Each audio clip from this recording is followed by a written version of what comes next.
हर उड़ान खूबसूरत नहीं होती। कुछ उड़ानें खून का स्वाद भी लाती हैं। अगर आप आज गिर रहे हो, टूट रहे हो, शायद वजह ये नहीं कि आप कमज़ोर हो। शायद वजह ये है कि आप इकारस की तरह अपनी रोशनी नहीं, किसी और की आग को सूरज समझ बैठे हो। देदालस, एक जीनियस कारीगर, एक कैद में बंद दिमाग, और इकारस, उसका बेटा जो साजिशों, चुप्पियों और बंद दरवाजों के बीच बड़ा हुआ। उन्होंने मोम और पंखों से पंख बनाए, एक कला, एक विद्रोह और एक आखिरी उम्मीद। उड़ने से पहले देदलस ने बस दो चेतावनियां दी। बहुत नीचे मत उड़ना, समुद्र की नमी पंख भारी कर देगी। बहुत ऊपर मत उड़ना, सूरज तुम्हारा मोम पिघला देगा। लेकिन इकारस ने उड़ान के बीच हवा के तेज झोंके में एक चीज महसूस की, और वो थी स्वतंत्रता। और इंसान अगर किसी चीज़ पर सबसे ज़्यादा फिदा होता है तो वो है अपनी खुद की आज़ादी का नशा। इस नशे ने का रस को ऊपर खींचा और ऊपर, जब तक कि सूरज ने फैसला नहीं कर लिया, अब इसका अहंकार तोड़ने का वक्त है। मोम पिघला, पंख टूटे, इकारस गिरा, और समुंदर ने उसे खामोशी में ले लिया। आज हमको इकारस की कहानी नहीं, गलती लगती है। आज हम इकारस को कहानी नहीं, गलती समझते हैं। पर असल में हम सब इकारस हैं। कोई अपने एम्बिशन को सूरज समझ बैठता है, कोई रिलेशनशिप को, कोई सोसाइटी की वाहवाही को, और कोई अपने ही ईगो को रोशनी समझ लेता है।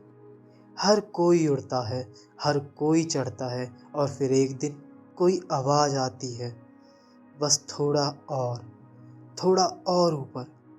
लेकिन ऊपर कोई आसमान नहीं, बस आग होती है। इकारस की कहानी असल में चेतावनी नहीं, ये मानव स्वभाव का ब्लूप्रिंट है। इंसान वो चीज़ चाहता है जो उसे मार सकती है। इंसान चेतावनियाँ सुनता है जब तक उसका अहंकार उन्हें दबा ना दे। इंसान गिरता है क्योंकि वो अपनी सीमाएं टेस्ट करता है, पर समझता नहीं।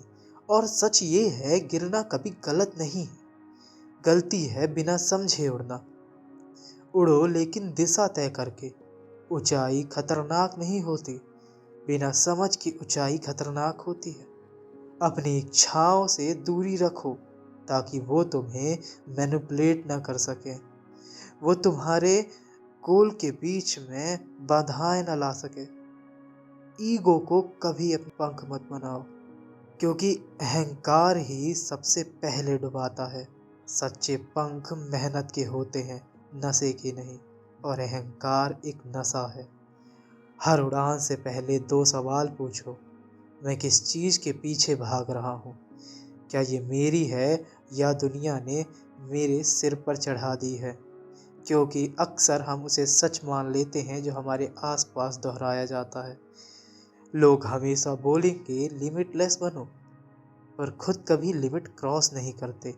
दुनिया तुम्हें उड़ते हुए प्यार करती है, गिरते हुए नहीं। गिरते हुए केवल मजे लिए जाते हैं। एडवाइजर्स बहुत मिलेंगे, लेकिन एग्जीक्यूटर्स कम। और सबसे बड़ी बात, तुम्हें नीचे खींचने वाले लोग कभी सूरज के पास तक गए नहीं हैं। अब तक कहानी मिथक थी, अब से ये आईना है। एक आईना जो ये कह रहा है, तुम्हारी उड़ान की कीमत तुम ही चुकाओगे।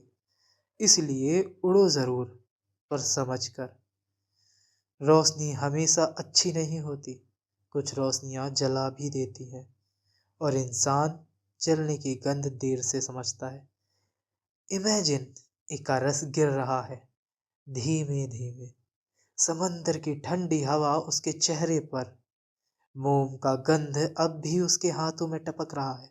आखिरी पल, और उसे एक एहसास होता है, सूरज कितना खूबसूरत था, पर वो मेरा न था। शायद यही उसकी असली हार थी। सूरज की तरफ उड़ना नहीं, उसका अपना सूरज पहचान ना पाना। अब सवाल ये है, तुम आज किस सूरज की तरफ उड़ रहे हो? क्या तुम्हारे पंख मोम के बने हैं या हिम्मत के? ये तुम्हें तय करना है कि तुम्हें क्या पाना है। और तुम्हें ही चुनना होगा कि तुम्हें किसके लिए उड़ना है। उस सूरज के लिए मत उड़ना जो सोसाइटी के द्वारा तुम पर थोपे गए हैं।